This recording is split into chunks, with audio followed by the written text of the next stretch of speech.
specimen, but we managed to get it a couple of years ago. This is a relatively rare oak, but it is an oak that is in the Carolinian zone. Quercus muehlenbergii, or the Chinkapin oak. And if you know anything about chestnuts, castanillas, you see that the leaves closely resemble a castanilla. And the reason I wanted to get this oak was I wanted to make sure that when you learn plants that, I cannot imagine cutting the lawn, because that surveying quite, Wait, do you see 928? I think so. Oh yeah, someone told me I might have a different list. Yeah. Anyhow, 928, Quercus muehlenbergii. Okay. Write that down. It's on my list. It's on your list? Yeah, so I don't know. You might have printed off an early list and I might have changed it. But that would have been weeks and weeks and weeks ago. Yeah. Okay. Anyhow, the point being is, last week you learned that all maple leaves are not maple-like, right?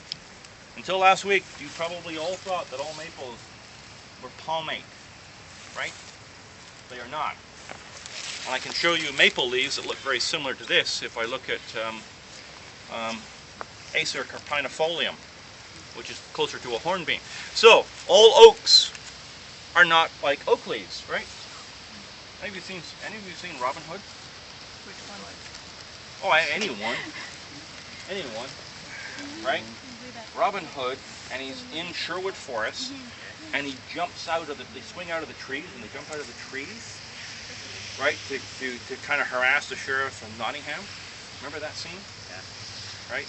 And if you watch carefully, especially on some of the newer ones which are colored, you would see that they are either in the English oaks or the European beech trees. I didn't watch movies. I watch movies occasionally, but I don't have a television, so I have to go to a movie theater or someone's house.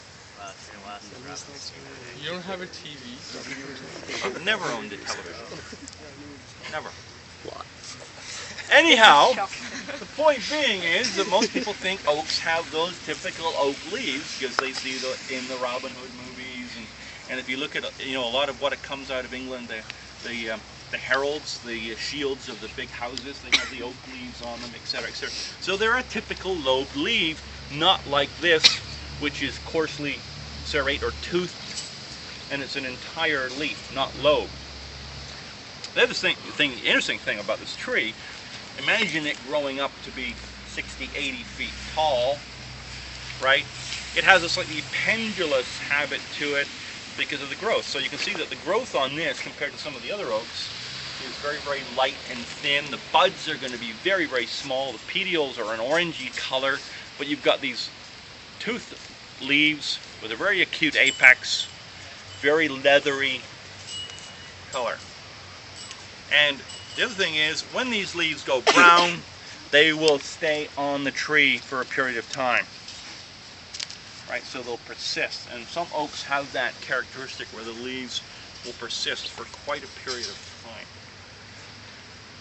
So a fairly rare oak, but I put it here just so that you know that all oaks are not the the typical lobed leafed ones, which we are going to look at shortly. Got it? Any questions?